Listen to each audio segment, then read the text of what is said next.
Hi, I'm Solua Middleton. I'm an experienced television journalist used to reporting news in all shapes and forms.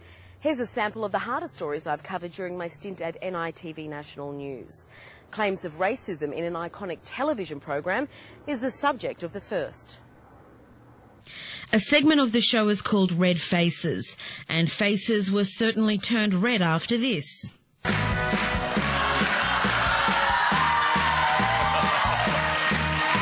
Look around. 6 men calling themselves the Jackson Jive did a dance routine with their faces painted black. A program guest, the American singer Harry Connick Jr., saw racism. Man, you know, if you take the Jackson 5 and subtract this 5... Whoa! Well, is there any redeeming... would you give them just for turning up? Perhaps a 2 or 3 or 4? Man, if they turned up looking like that in the United States... Oh, yeah. You're right. You're right, actually. So we'll just keep it at a 0. Like, hey, there's no more show. Yeah. Host Daryl Summers apologised to Connick on air. I think we may have offended you with that act, and I deeply apologise. The program host today was in damage control, again apologising and yet seemingly unable to fully grasp the depth of the public outrage. If there were any Australians who were offended, I certainly apologise on behalf of the show, and I'm certainly the Jackson Jive would apologise if anyone was offended. But on the whole, I think, you know, guys that are going to run this for a few days and get mileage out of it, for most of Australia, I think it's a storm in a teacup. I don't want to diminish the whole thing, but I'm really excited and happy with the ratings of the show.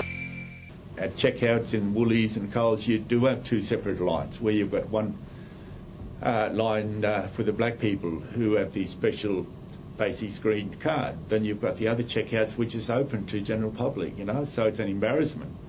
Shopping's one thing, but Richard Downs from Umbladawitch and Harry Nelson Jackamara from Yuendamu believe the intervention has set Aboriginal people back more than half a century.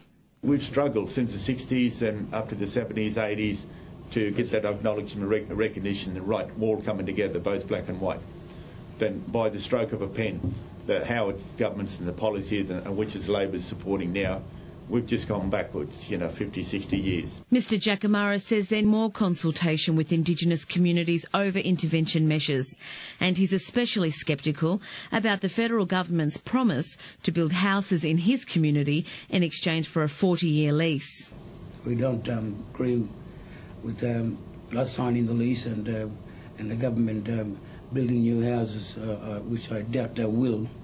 They haven't stuck up to their promises up at Tennant Creek. You can see that I can do the harder stories, but what you probably don't realise is that I can shoot and edit. I've been trained as a video journalist, and part of the skill set is using a Quantel server-based system and even creating graphics. Here's one of the lighter pieces I've done on Bangara's 20th year anniversary celebrations. Bangara commemorated its 20th year, and Deborah Mailman was there to launch the 2009 program. She reflected on her first memories of Australia's most successful Indigenous dance company, how that inspired her own career. I saw a performance of Praying Mantis Dreaming at the Rialto Theatre in Brisbane. And I remember that night because, apart from all the beautiful, gorgeous black bodies on stage, it opened up possibilities for me and who I could be as an artist. Next came the real stars of the show.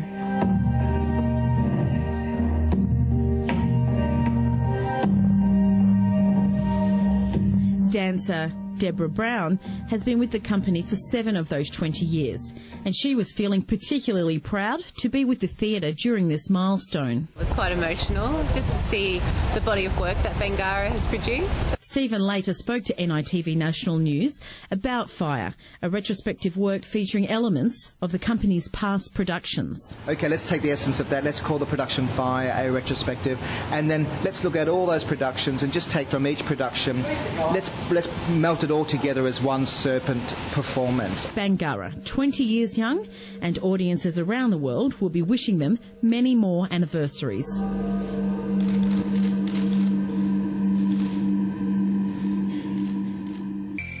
Eddie and Charlie are cousins on a quest to return a sacred stone to country.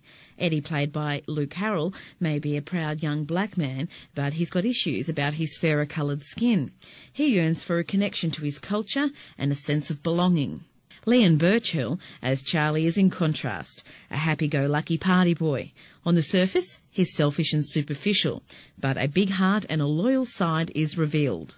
The movie's writer and director Richard Franklin says the comedy is a big part of Indigenous Australia, and, with humour, he's created a film that's very much a journey of claiming identity. It's a journey that is about reclaiming who you are, an intentional thing for all those characters to go on a journey. Richard admits the film was slightly autobiographical, and characters in the film are based on real people he's met. But how much of themselves do the boys see in their movie roles?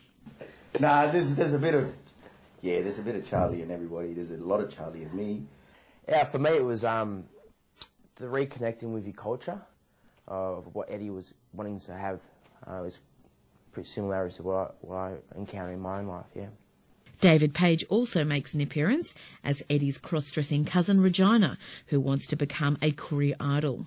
But there's another star in the show, Merlin. When we met Merlin, he had his leg in a cast, and we were sitting having a board meeting because he was run over by a furniture truck. And sitting in a board meeting, we could hear this click, click, click, clomp, click, click, click, clomp coming down the hall, and there was Merlin. The film opens in cinemas across the country on September 24. That's just a small part of what I can do. If you'd like to know more, please call the number on my CV.